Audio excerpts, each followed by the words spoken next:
DJ Uzi, DJ Uzi.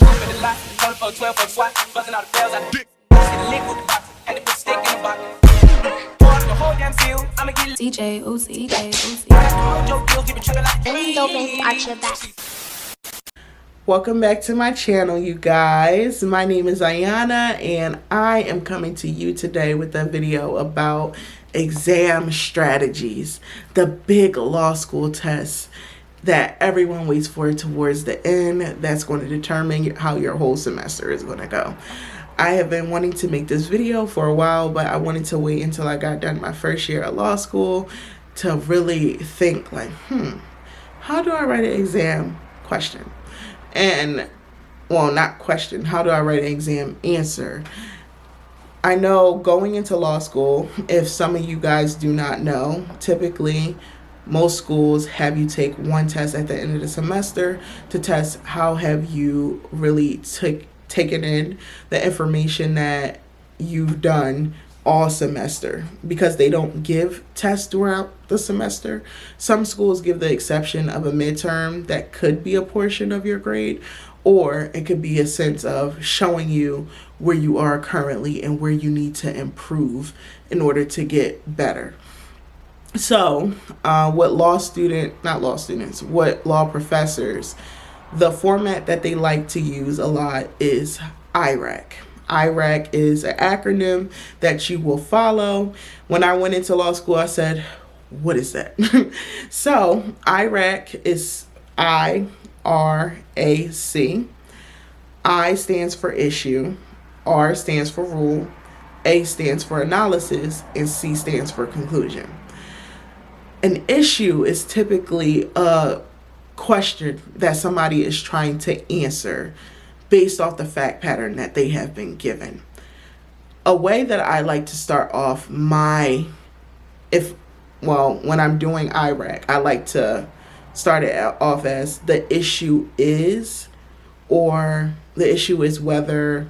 That's still the same thing. I like to start off with the issue is because I feel like it's just straight to the point.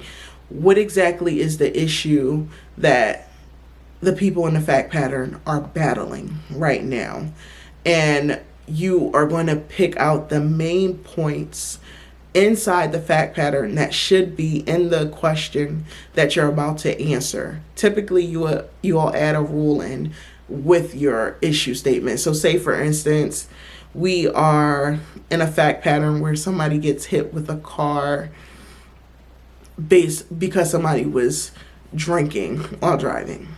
The issue is whether the drunk driver could be charged with, let's say this person died in the fact pattern. So the person who got hit by the car died. So the issue statement would be, the issue is whether the drunk driver could be charged with manslaughter in this case.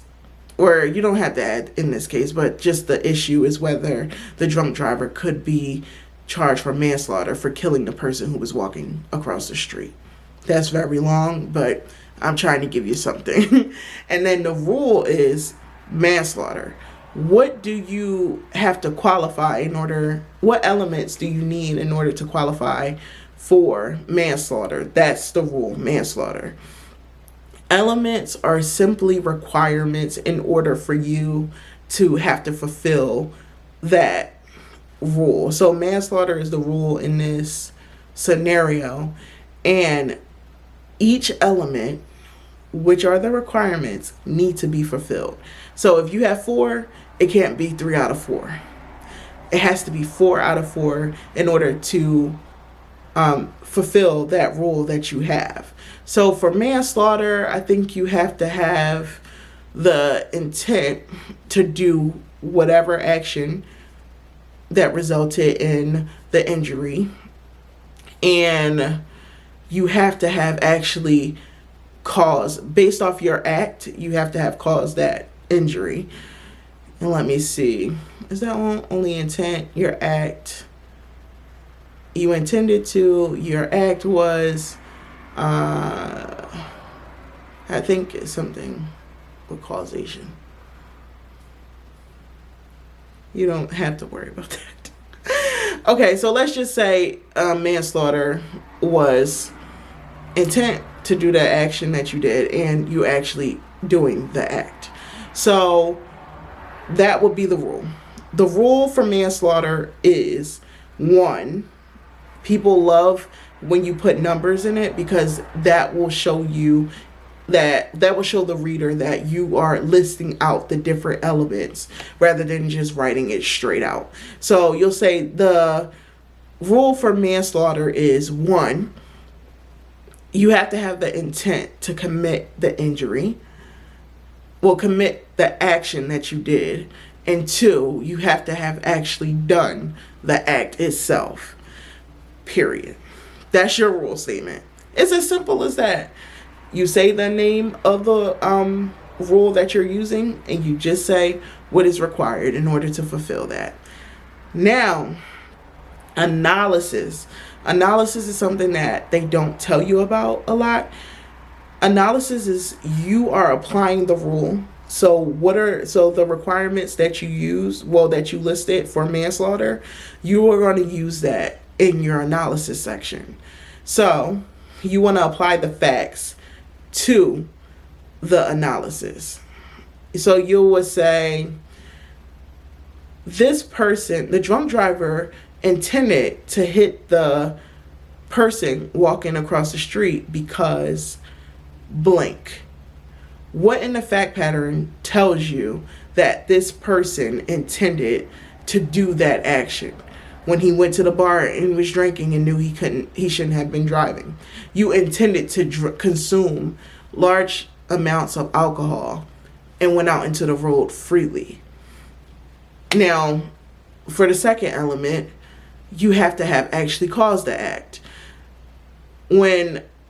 So you'll say, when the drunk driver got into the car and drove onto the road, when his car hit the guy who essentially died, is the reason why he would satisfy that second requirement. So to make it more clear, the drunk driver the drunk driver actually caused the harm because when he went into the car, drove his car, he proceeded to hit the person in the middle of the street. It was that act that killed the guy who was walking across the street based off his action of driving the car and hitting him. So I hope this is following well. If it's not, just let me know. But after you do that analysis, something that law professors don't tell you is they love counter arguments. Apply the rule. That's the first thing you're going to do. But you also want to include counter arguments of, oh, well, what could somebody else say? So you could say, moreover,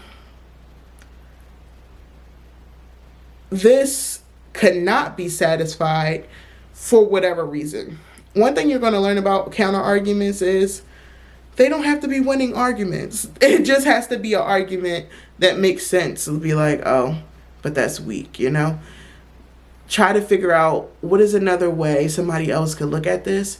And then after you give a counter argument of how another person could look at it or what argument they'll do, you'll bring it back and say, oh, well, nevertheless, this is still why the court will rule in this way because of the facts and how they play out, And after you do your counter argument, so you have usually 3 hours to do a test. So depending on how many fact patterns are on the test will really determine how much time you really should be spending on each question. But if you can put at least one counter argument in there, then you should be fine. Handy dandy. And after you apply it and you have your counter arguments, what you want to do next is, in law school, we read a lot. A lot of the fact patterns on the test are based off readings that we have read in class. So I know they say about memorization, don't do it. If you can remember the case names, that's something very impressive to law professors. They want you to have the case name pop up in your head when you're looking at the fact pattern, like, oh, well, this is similar to this case. Because what they're doing is they're using the fact pattern, but they're changing it up so that you could possibly have a different outcome, or if you are going to still have the same outcome, it's not going to be as clear cut as it was in the case that you read in school. So you want to be able to identify what case the fact pattern is relevant or similar to, more so. So you'll put in, for instance, in McGuire versus Almy, the court ruled this way because of whatever their reasoning was. Here, this is similar, and the court will rule this way because of these similarities to what happened in the case from the case book and in the fact pattern, how they may be similar.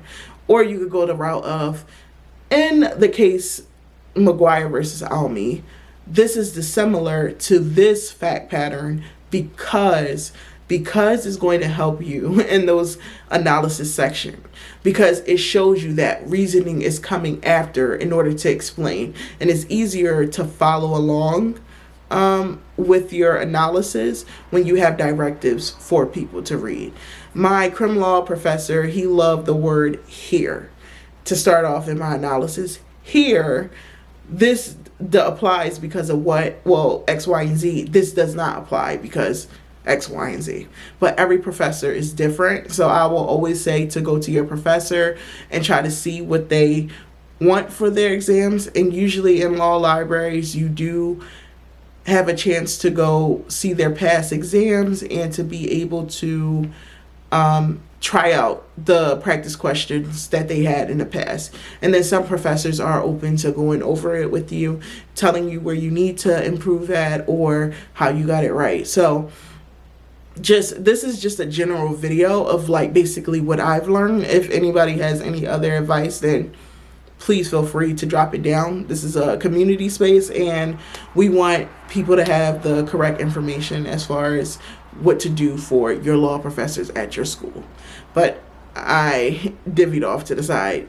So after the analysis, so we already applied it, we did our counter argument, and we found a case that was similar to that fact pattern and mentioned it and gave an idea of, because this is why I believe the case is going to go in this way based off the similarities or dissimilarities. And then lastly, you're going to do a conclusion. So your conclusion is simply going to be, the court is going to rule that this does not apply, or you're going to say the court, to conclude the court does not, well, does. I don't know if I just said does not or does. It's vice versa. You're just going to put that out simply, and that's just a simple sentence. It's like a one-liner. The conclusion is, the court would rule this way. Simple. How are they going to rule? I know some people go back and forth of if you should be definite of, oh, they could rule versus they will rule this way. Either way, I feel like typically some fact patterns can go either way, so you should be fine. I usually use could as a safe thing to do, but if you use will, I don't think that's the wrong thing, because I've seen people use that and say that the professors didn't have a problem with it. Definitely ask your professor if he has a problem with that or she has a problem with that. I don't want y'all to be getting in trouble out here. But that's like all it is to writing an exam answer. And I just wanted to come on here for people who probably didn't know and just was curious. So if you have any tips that you learned and you are a law student or an attorney, definitely drop them down in the comment box and try to help the community, because we are all a learning community, and maybe you could tell me something that I can learn in order to improve next year. So just thank you so much for watching my video as always, and I will continue to try to come back with some more videos. And if you have any suggestions of things you want to hear about, then just let me know. Drop it down in the comment box, and I'll see you in the next video.